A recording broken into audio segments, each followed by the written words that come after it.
Thank you very much. It is now very clear to us and to the people of Kenya that IEBC is totally compromised, and we are happy that this has been confirmed this early, because had this not been confirmed this early, they could have duped Kenyans that they can supervise and pretend over the general elections. For the first time since the electoral history of Kenya, IEBC has confirmed that they will be using uniformed officers and plainclothes officers. Those plainclothes officers is a tool for ballot stuffing. IEBC has given ballot papers to government agencies that have been pre-marked, and the officers in civilian, their work is to figure out how to get the pre-marked ballots into the ballot box. In Bere, for example, Bere North, 15,000 pre-marked ballots are being distributed now in a hotel 2 kilometers from Ebu town, where Kindiki is supervising. And these officers have been instructed to go to the polling stations, some pretending to be agents, others to be observers, others to be keeping security. The plan in Bere North is that 1,500 gangsters from Kayole and Kambura in Kikuyu are in Bere. And their mission is to create chaos outside the polling stations so that the police officers inside can create more chaos, pretending to be agents. And in that situation of chaos, the pre-marked ballots will be put into the ballot boxes. Thereafter, the police will arrive and keep peace, and things will go back to normal, and then the voting will continue. By that time, the pre-marked ballot papers will have been in the ballot box already. We are therefore saying, and the CEO of IEBC, Marajan, is in Bere North himself overseeing that exercise. Let me ask government not to provoke the people of Bere North and the people of Kenya. Those people will not accept that situation.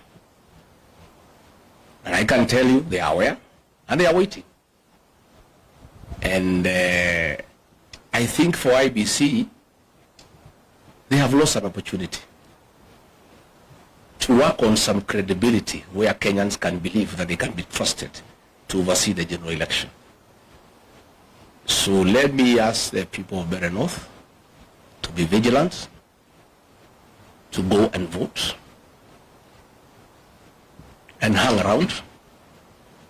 And when there is a signal that the goons and the police have brought chaos, they too must come and protect their vote, because it's their right and it cannot be taken away from them.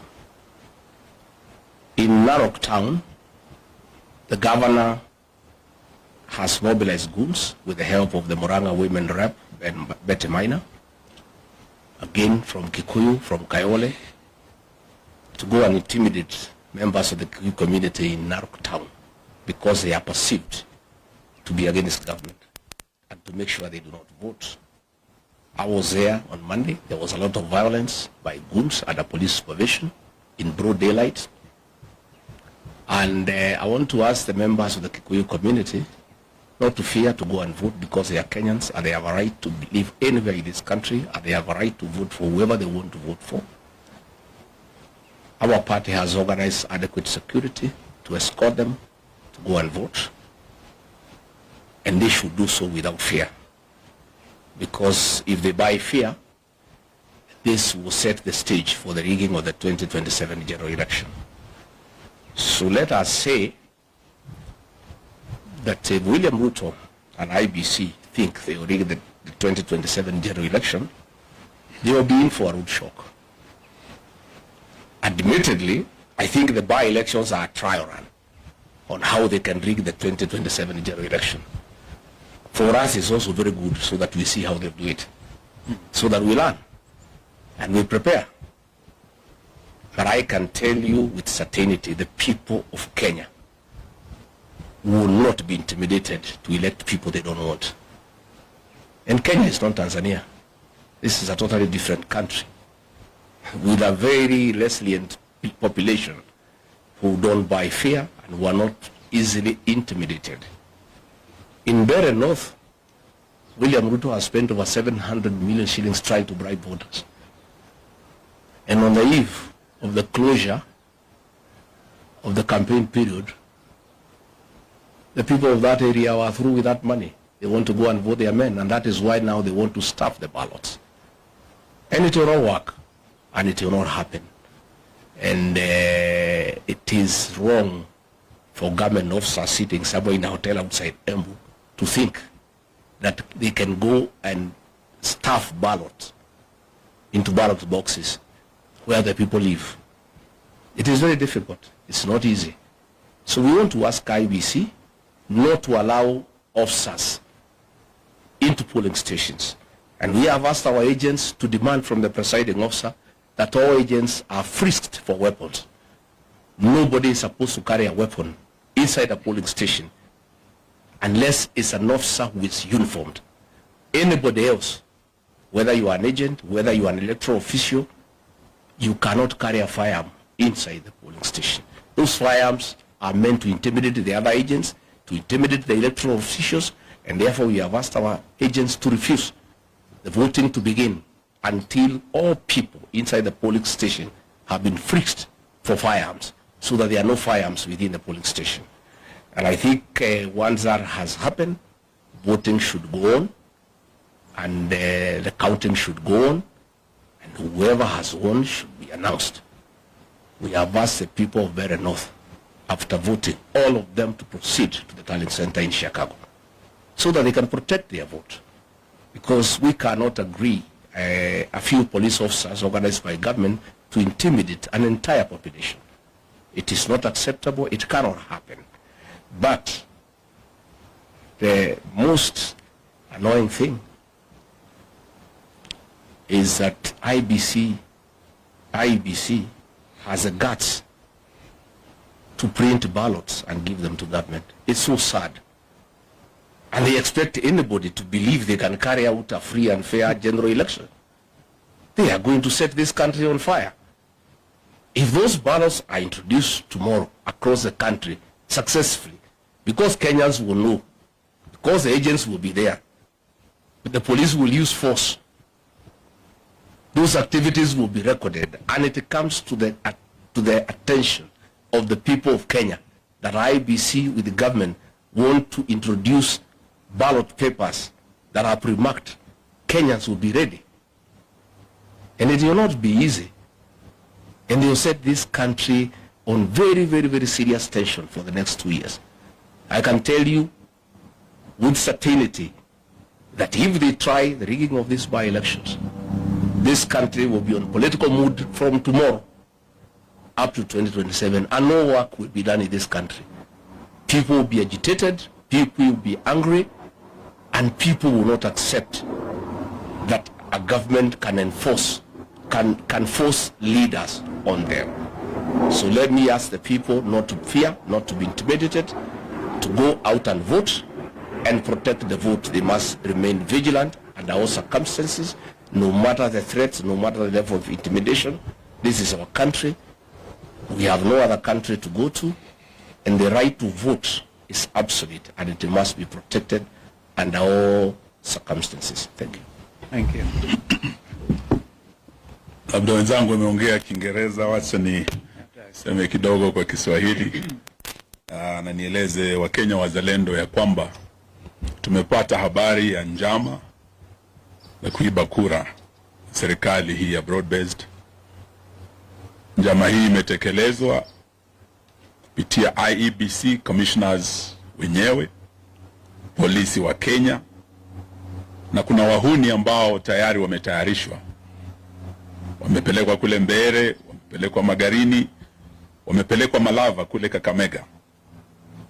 Na njama hii ni kwamba hawa wahuni wataanzisha fujo wakiwa chini ya ulinzi wa polisi, na polisi wataingilia kati kujifanya ni kama wanatuliza na waweze kusimamisha upigaji kura katika sehemu hizi tatu ambazo serikali tayari dalili imeonyesha watashindwa. Wanataka kugeuza uamuzi wa wananchi. Yetu leo ni kuambia chairman Ethicon na commission ya IEBC ya kwamba wana nafasi nzuri sana kuonyesha ya kwamba hii ni tume huru isiyoegemea upande wowote.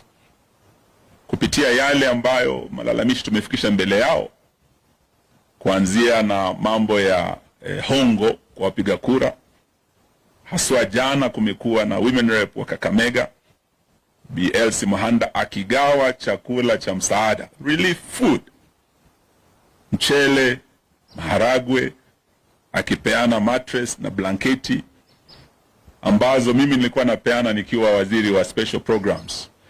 Wale wamepata majanga kule Turukana, mafuriko kule Nyanza na kwingineko. Hii ni chakula ya dharura kusaidia msaada wale wameumia. Sio wapiga kura, wakulima wa bidii ambao wana chakula chao lakini wanatumia chakula cha serikali, mattress za serikali kununua wapiga kura wapigie kura. Sio hiyo tu, njama ya pili kando na hongo ni kutumia fujo. Na hii fujo itakuwa kupitia hawa wahuni na polisi. Silaha hizi mbili za hongo na fujo tumejua zitatekelezwa wapi na nani. Kama Malava, nimetoka huko jana, mbunge wa Lugari Bwana Nabina Bwera, tunajua ya kwamba wewe ndio komanda ambao umepewa jukumu hilo. Tunajua ya kwamba Mheshimiwa Wetangula, Mheshimiwa Mudavadi, Mheshimiwa Oparanya na viongozi wenzetu kutoka magharibi mwa Kenya wamekuwa kwenye njama hii wakiongozwa na none other than Faruk Kibet, msaidizi wa rais, karani wa rais. Sasa ndio mdosi wa hawa jamaa. Kile anasema is what goes in Malava. Ameishi kule mwezi mzima hajaondoka. Na leo tutataka tumwambie bwana Faruk Kibet, ile njama umepanga tunajua. Kulikuwa na njama ya kwamba viongozi waweze kushikwa. Mheshimiwa Senator Halwale is targeted for arrest. Tunajua kuanzia usiku huu niko natafutwa. Senator Cleo Malala, governor Natembea na viongozi ambao wanaongoza kampeni zetu. Hii njama wanataka waweze kutisha wananchi wasijitokeze kupiga kura wakisikia viongozi wao wameshikwa, na polisi wengi wamemwaga watu waogope kujitokeza. So siku ya leo tunataka tuambie tume hii, mtihani huu msiopita, mjue ya kwamba tayari mtakuwa umeanguka. Kama ni mock exam, this is a litmus test kwa tume hii. Na bwana Ethicon with your commissioners, trust is earned. The confidence in the public is earned. And once you lose it, you can never recover it. This is like virginity, once lost can never be recovered. You have an opportunity. Muna nafasi nzuri kudhibitisha wazi ya kwamba ninyi ni tume huru. But beginning tonight, going into tomorrow, mjue ya kwamba kama viongozi wa upinzani twajua zile njama mumepanga na mtahusika. Sitaki niseme mengi, niombe ya kwamba wapiga kura, supporters wetu, msiogope, mjitokeze. Tutakuwa nanyi kuanzia usiku wa leo hadi usiku wa kesho, kura zikihesabika. Tuko na vijana wetu wamejitokeza. Uamuzi tayari vile tumetembea kama United Opposition, tukiwa Kakamega, tumekuwa Mbere, tumekuwa Magarini, wananchi wa Kenya washamua. Jaribio la kugeuza uamuzi wa Wakenya laweza likaleta maafa kama yale tumeona Tanzania. Na haya tunaambia bwana Ruto, Kenya si Tanzania. Lakini huenda ukageuza Kenya kuwa Tanzania beginning tomorrow, kama yale Suluhu alifanya kule Tanzania, na watu wastaarabu kabisa wa Tanzania wakajitokeza. It will be worse in Kenya if you try Let the people decide. That is the essence of democracy. Do not try to subvert the will of the people. Hiyo ni ilani tu tunatoa, na tunasema ya kwamba wapigaji kura mjitokeze. Ile fujo tumeona pale Kabuchai, nimekuwa na Mheshimiwa Gachagua kule Narok, ile fujo tuliona pale. It is very clear that this commission has been compromised, but you have 24 hours to prove yourselves. Asanteni sana. That's 1 minute. Yeah, sure. I forgot one thing. We have credible information as part of the strategy in case they don't succeed during the day to introduce the pre-marked ballots. The officers in civilian will cause chaos at 5 to delay the counting until nightfall. And once it's dark,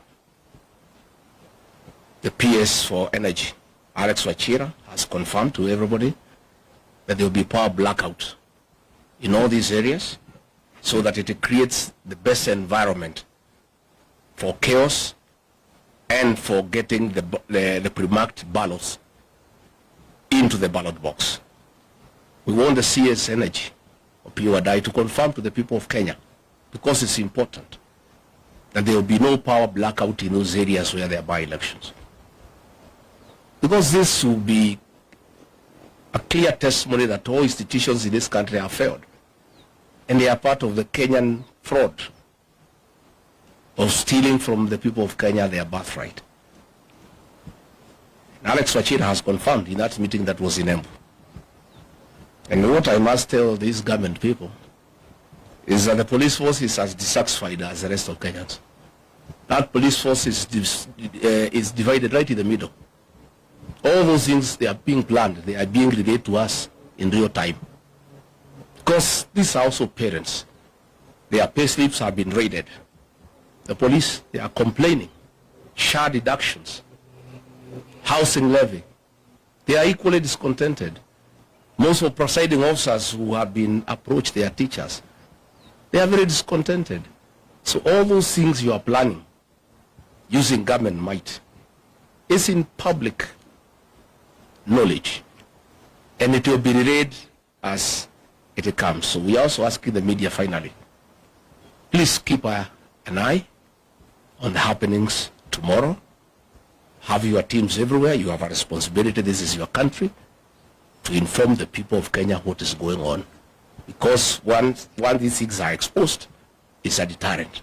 So please let the media help the people of Kenya by having live coverage of all these by-elections, so that people of Kenya can see what's going on. And you are lucky that we have given you an update of what is happening and what to expect. So also carry rubber shoes, because the goons, I'm sure, they have instructions to descend on you. I don't want to scare you, but because I'm a truthful man, it's just to tell you the truth. Because I know they'll want to intimidate the media, to grab your cameras. So please carry your rubber shoes, and also have a few of your own guys. They don't have to be goons to cover you up.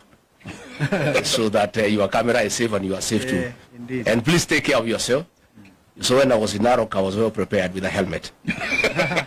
Because I had adverse information. I've told you the police force is divided right in the middle. There's a police who are calling me, tunakungoja wewe na utapigwa mawe, utapigwa risasi, so utafuta bulletproof vest weke na uchuge kichwa yako ndio wana target. So nilikuwa na helmet ile bulletproof because I had prior information. No? So even you, I'm giving you a head start. So I'm saying, mujue, si mutajitayarisha pia. Your job is as risky as ours.